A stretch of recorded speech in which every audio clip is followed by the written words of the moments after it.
Hello, all you positive heads out there. It's so good to be back with all you beautiful reflections of the one source consciousness that creates and animates all things. If you're new to this podcast, of course, we are super happy to have you here, and we just ask that you bring an open mind and heart to your listening experience and to be prepared to explore vantage points that I'm convinced will help shift or solidify your current understanding of the ultimate nature of reality in a way that is extremely empowering. Speaking of exploring powerful perspectives, I'm super excited to announce the release of my very first book, The Golden Key: Modern Alchemy to Unlock Infinite Abundance. If you're ready to alchemize the circumstances in your life so that your abundance expands to an entirely new level in 2021, head over to goldenkey.gift to download the audio or ebook as my gift to you by using the code POSITIVEHEAD.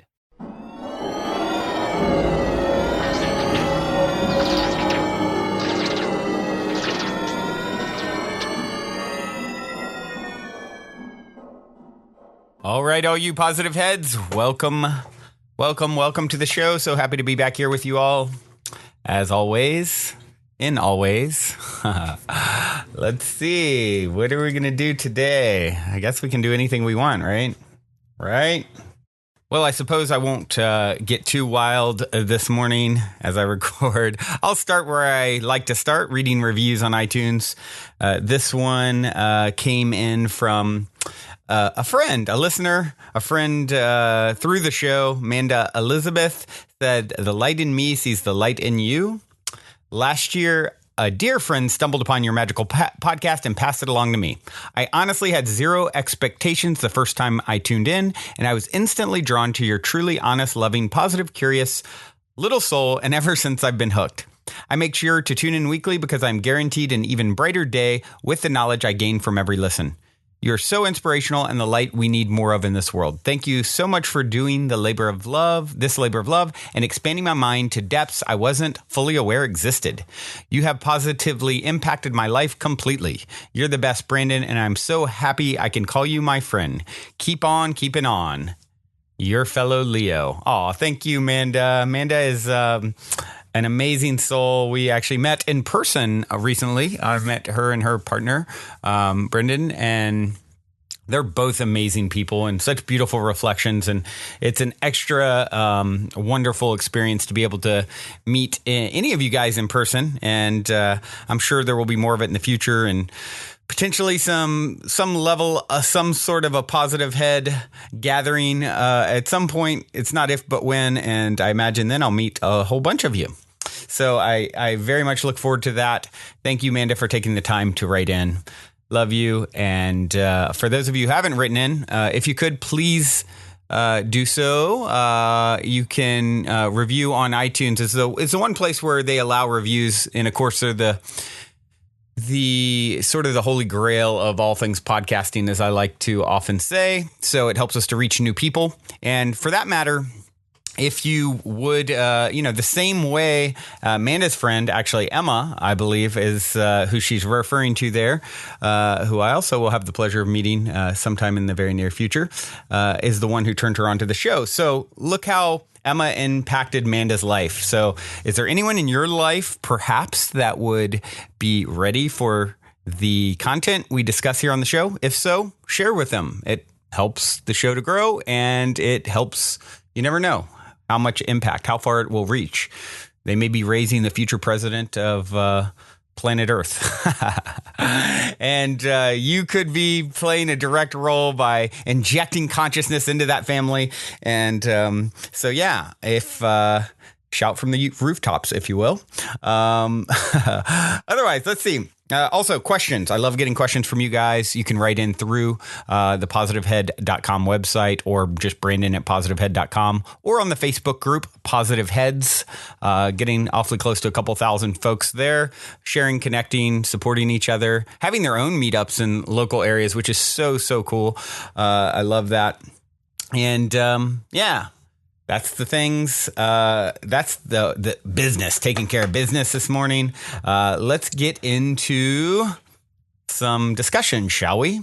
Yes, I'm discussing with myself. So, yeah, we shall. Okay, good job, Brandon. Okay, time for a co-host. All right, so let's see. What do I want to talk about this morning? I want to talk a little bit about some Rumi quotes. You guys know I love me some Rumi, and Rumi said, "Everything in the universe is within you. Ask all from yourself."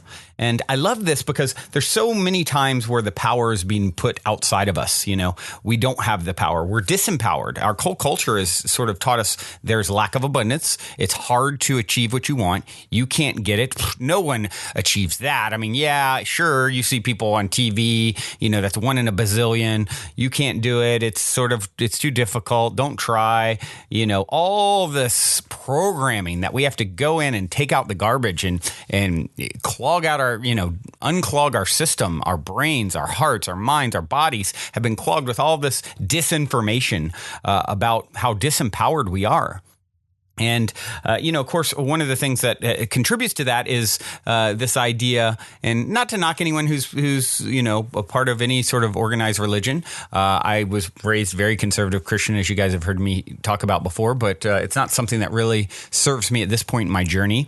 What my biggest hang up with it is it puts the power outside of you. It's like there's this external being that you need to sort of ask for. And, this God that, on a whim may say yes to your prayers or no to your prayers, and depending on his mood, I guess. I don't know. And it's him, of course, with a big beard and a throne and people playing harps and all that stuff. But really, I don't believe that's how it works at all. I believe the source is within us all. We are asking it from ourselves. That's why Rumi said this 1,000+ years ago. Ask it from yourself. Everything is within you. It's not this external being. There's a lot of, in Western society, a lot of hang up on this character, Jesus. Jesus, I believe, was teaching all the same things I'm saying.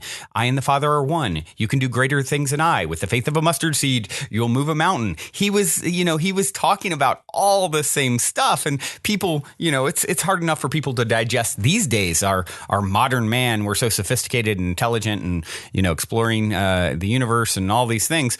Imagine thousands of years ago. He was blowing people's minds like, you're special. You're the one. You're the one I need to fall down and worship. And you're the one who can get access to God because you're a part of God, not me. And that's not what he was teaching. That is not what he's teaching. It even says, going back into the book of Psalms, way even before Jesus says, I said, you are gods. You are all sons of the Most High.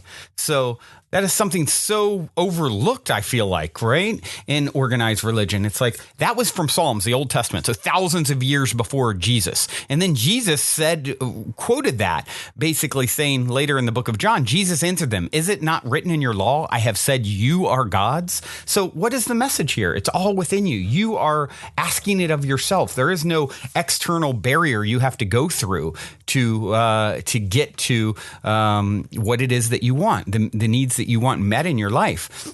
The only barrier are barriers you've put up yourself, and which makes me think of another Rumi quote. Your task is not to seek for love, but merely to seek and find all the barriers where? Within yourself that you have built against it. It isn't outside of you. There is no, let me submit my prayer and cross my fingers and see what kind of mood some other being is, feeling today.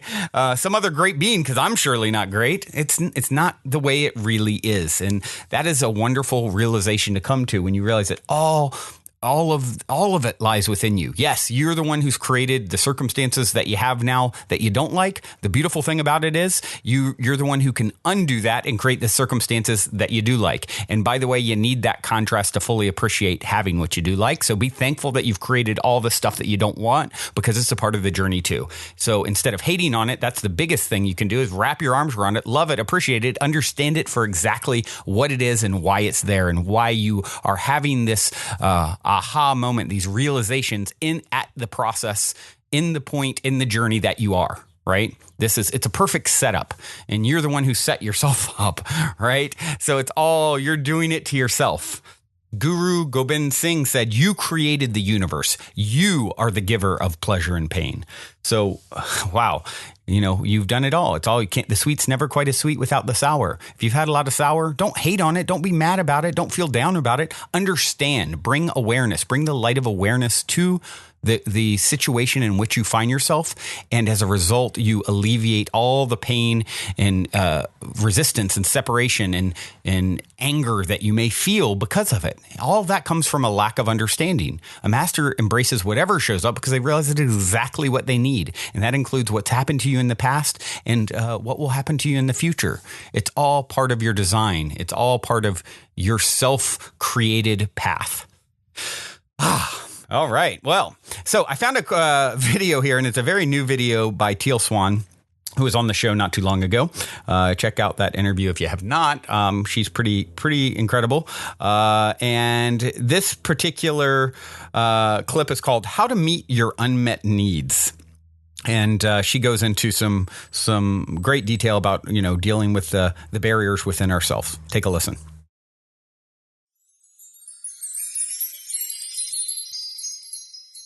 I've said it before, and I'm going to say it again. Everyone on this earth has needs. It doesn't matter whether you want to have needs or not, you have them. A need is something that is required in order to live, succeed, or be happy. And here's the thing about needs. You can't unneed them. You can't decide that something you need is not required. You can't talk yourself out of it. So your one option when it comes to having a need is to meet it.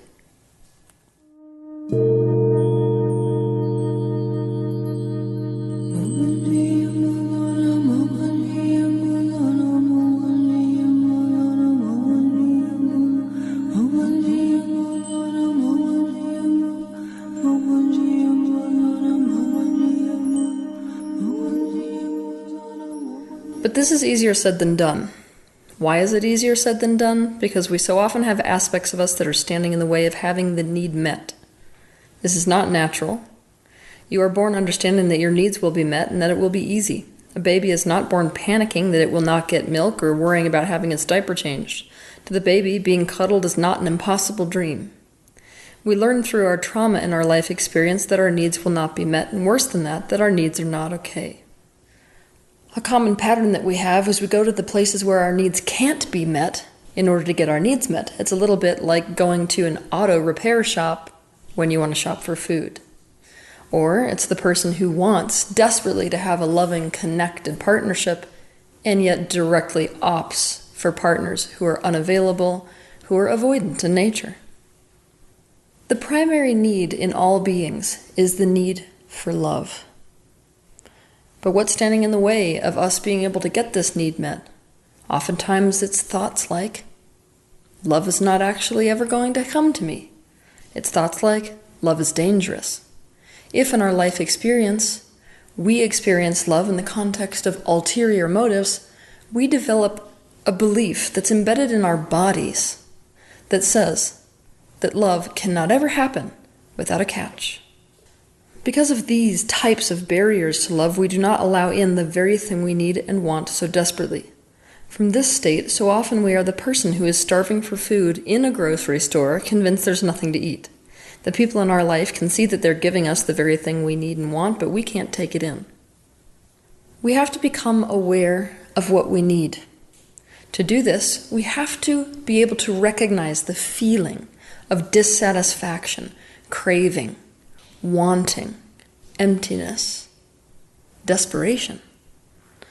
For this very reason, if you're having a difficult time feeling, you obviously won't be able to feel when you feel those feelings. So the first step is to watch my video on YouTube titled, How to Feel. Once you watch that video and you start practicing how to feel and you start to notice those sensations of craving, of wanting, of emptiness, of lack, you look to the opposite side of that for what it is that you're lacking, what it is that you're craving, what it is that you're wanting. Some of our needs are quite simple to meet. For most of us in the Western world, we don't fly into a frenzy when we feel hunger. Why? Because we know it's just as simple as going to the grocery store or going to our own fridge. However, If you are raised in a third world country where it was difficult to find food, you can bet that when you feel that feeling of craving for food, it comes with a lot of resistance. Resistance because you don't believe that that need will actually be met. Now, this is in the Western world much different when it comes to emotional needs. We live in a day and age where most of our emotional needs simply are not met. And so, when we feel an emotional need, we have the same reaction as somebody who would be starving for food. We are completely convinced that there's no way to get that need met, so we start to panic. We start to go into lack. We start to feel as if there is no way that we're going to be able to satisfy those negative feelings within us. We're not going to be able to go in the direction of what we need. We don't even know how. I want you to understand that trauma at its fundamental level is the experience of lacking something that we need and want, particularly when it applies to emotional needs. So once you have identified what your unmet need is, that need that you feel is difficult to fulfill, I want you to ask yourself the following question. What would I have to give up in order to have fill in the blank with what you need? For example, for me to be able to feel love when I'm sitting in the room with someone, I would have to give up my belief that love is dangerous.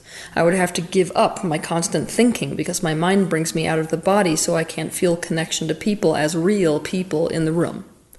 I would have to give up the story that I always lose what I love. I would have to give up sending text messages to that person who never sends any back. Keep in mind that anywhere we have an identification, anywhere our identity is wrapped up in a state of being or behavior or thought that causes one of our needs to not be met, we will have to come up against and let go of our own sense of identity, which feels like a life and death choice in order to meet that need. For example, let's say that you are the family scapegoat. If you are the family scapegoat, you grew up developing an identity that you are bad and wrong.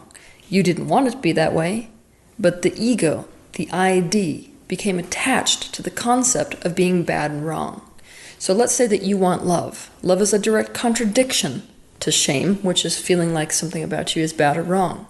So when you go to get love, instantly your very ego is going to fight against that love because it will perceive that love as a death of itself. The mental understanding of what you have to give up in order to get needs met and actions you can take is absolutely no comparison to the actual physical experience of being able to feel that need being met. Now you can actually do this. I'm going to teach you how. For example, let's say that you want connection. Obviously, my best bet of getting this need met is to find someone who also wants connection. So let's say I find that person. I sit down across from them in a room.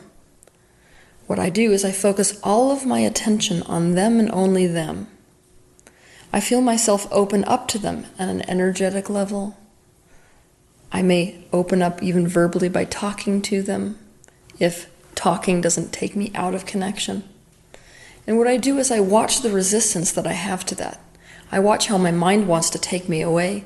I watch the thoughts that come in like, this is not okay. The only reason that this person is here right now is because of some ulterior motive. You want to watch the ways that your own being resists the very thing that you want. Stay with that resistance long enough that the resistance itself begins to settle and you'll start to feel yourself go into more of a vulnerable state. Once you notice where in your body you can't feel connection, switch your focus to where in your body you can feel connection. Pay attention to your heart. Can you feel it there? If not, can you feel it in your skin? If not, is there a part of your body like even your knee where you can actually feel that connection? From there, you want to bring that sensation of the connection as far and deep into your body and through your whole body as you possibly can. Or let's say that what you want is abundance. Go to a place that's super fancy, something that symbolizes wealth for you. Sit there and try to feel like a king. Try to feel like you own it. Try to feel that sensation of you have so much money that you literally can't find enough stuff to spend it on. When you do this, I want you to watch The resistance that comes up in your body. What kind of thoughts are trying to tell you this is not the case, this is not what you deserve, this is not the reality? Anything that's getting in the way of you actually having access to that feeling within your body. Stay with it as long as you can until those thoughts and that resistance starts to settle and you feel yourself sort of opening towards that feeling of abundance. Once you notice where in your body you can't feel abundance, switch your focus to where you can feel abundance.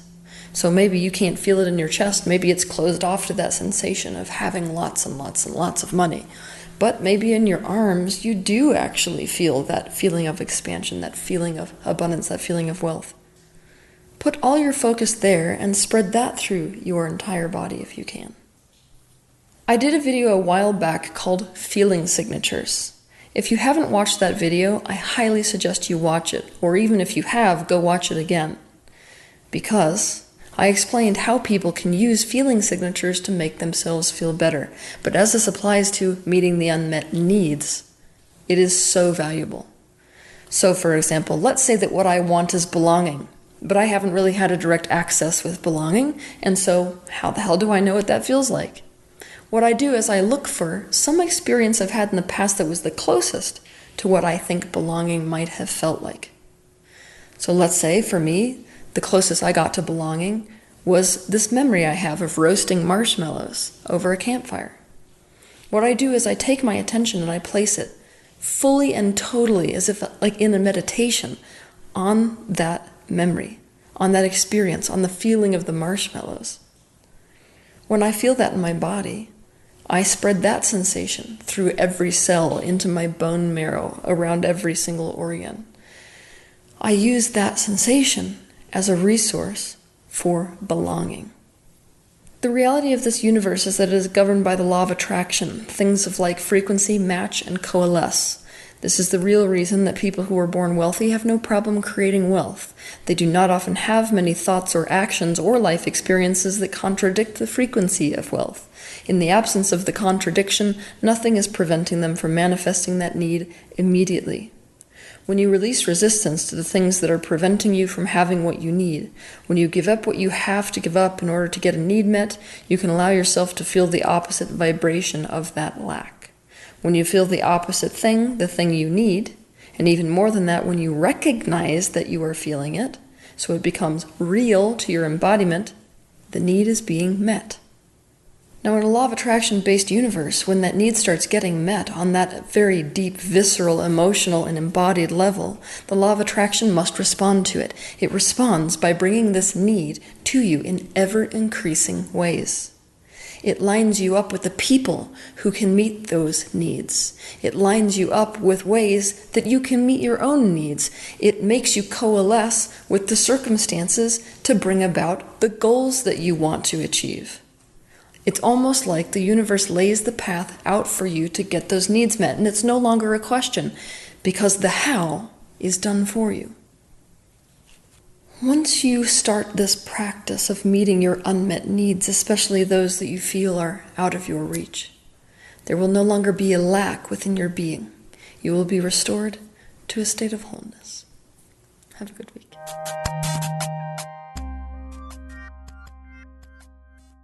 So I love, she uses a baby as an example. They're not sitting there thinking they won't have their needs met. We learn through experience, through trauma, that needs aren't going to get met and that it's not okay. So this is sort of the fall from grace that we experience as we become more and more aware. And of course, love being the primary need that everyone has. Even a baby, if a baby needs aren't met for some reason, it's not getting loved, it's not getting held, it dies, right? I'm sure you guys have heard that. So if we start thinking love isn't going to come to us, love is painful, can't have it without a catch, all these things that have been sort of programmed based off trauma and experience, is just that. It's been put into your mind. You've seen that. Now you're telling that story. Now you're hardwiring it into who and what you are. And as a result, you're creating more and more of those circumstances. Meanwhile, you're in the grocery store starving, as she said. You're sitting on the back of the whale fishing for a minnow, right? It's like the ultimate irony. It's all within you. And that's what we're figuring out here. And that's what she gives some great techniques how to sort of start working with this and how to start overcoming this, how to first recognize it and then how to start working, through it by recognizing the feeling of dissatisfaction and then seeing what is its opposite. Stop panicking when you think you can't get it.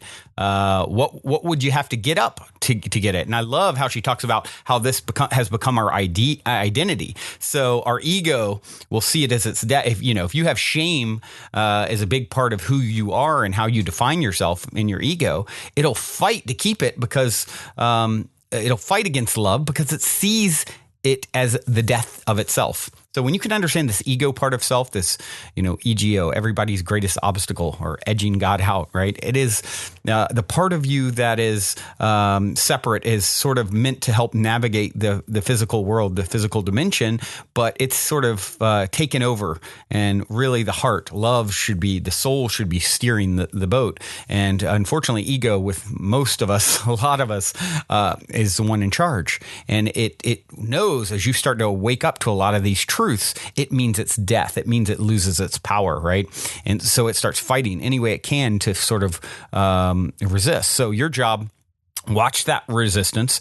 Notice, she talks about noticing the body when you can't feel connection to an area and where you can. You can do this with love. You can do this with abundance. You can do this really diving in, going within, right? This is where it's at. It's all by going within is where you're going to find it all the answers. It's not out there in these external circumstances that are haphazardly happening to you. They're not. You're creating them. And as you start to understand this, you then start to, co-create with your higher self, the universe, whatever you want to call it. And it starts as if it's laying these things out for you, right? It gets into a whole different flow. It restores you to a state of wholeness. What a beautiful, beautiful realization. What a beautiful journey we're on. What a beautiful point in the journey you're on right now. Take a moment and just love yourself where you're at, with all the flaws, with all the bumps, with all the bruises, with all the success. You're here. You're doing it. You're listening to this show right now. You have come a long way to get here, to be in resonance vibrationally with this particular, podcast, this particular offering, because all it is vibration, right? You are in the vibrational pool of fixing yourself and even realizing it's perfect the way it is. So even fixing it is sort of, that's from one perspective that makes sense. From another, it's all perfect, perfectly imperfect, right as it is. And just loving yourself here, understanding that and just breathing into it. There's no great hurry. There is infinite time. There is no time. You're not going to run out of time. It's never too late to create the dreams you want, the experiences you want. You're in eternity. You're not going anywhere. So stop with the whole there's not enough time nonsense. Are you kidding? That's all there is. Infinite time. The clock is turned off, right? It's just something we made up to sort of mark things. It really means nothing, this whole illusory thing called time. All right, enough for today. I will I will be back. I will continue, but I will let you go about your day and digest this and integrate this into your world. Thank you so much for experiencing this with me. It is such an honor to be walking one another home. And with that, I do have a track to leave you guys with. It's somewhat appropriate, right? And it's a synchronistic in a sense because I love all the little synchronicities. So you guys may have heard Chris Cornell, lead singer of Soundgarden, Audioslave later, well-known figure in rock, passed away last evening as I record this. I just found out a couple hours ago. This morning before I started recording that he has passed, committed suicide. And of course, that's something that is very heavy, right? To think about suicides, but really when you're in eternity, he's, you've heard me say it before. It's like he walked out of the movie theater. He's had enough of this life. And sure, there may be energetic repercussions. But at the same time, when we judge it as this we're judging everything. That's his path. It's like it's at the end of the day, it's all good. He can't lose. He is source, and he's decided to walk out of the movie theater. And the song that I chose, I wanted to play one of his songs in honor of his life. And it's funny because we just Teal randomly used the grocery store analogy. And of course, I touched on it afterwards, and now I'm just realizing it as I'm about to announce the song. What is the song title that I chose? It was actually from a side project he did, much smaller than Soundgarden or Audioslave, called Temple of the Dog. And the song is called Hunger Strike.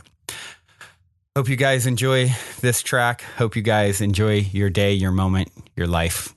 Until next time, journey well. Also, before we cue up today's song, as a quick reminder, don't forget to download the Golden Key audio or ebook as my free gift to you at goldenkey.gift using the Golden Key code POSITIVEHEAD. And please, if you enjoy my gift, leave a positive review on Amazon so others can unlock their lives with the help of the Golden Key as well.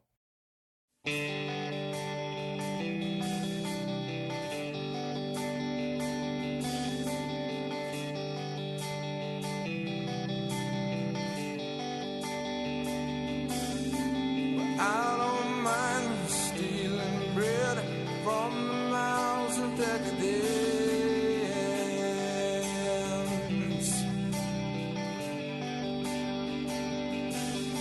but I can't feed on the powerless when my cup's already overfilled. Yeah,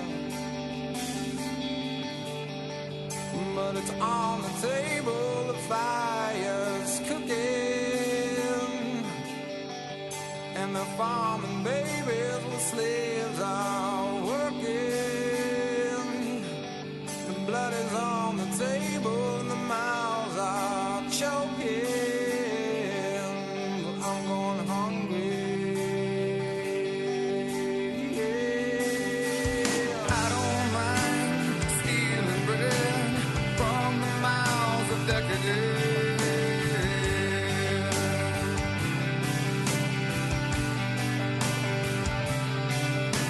but I can't feed on the powerless when my cup's already overfilled.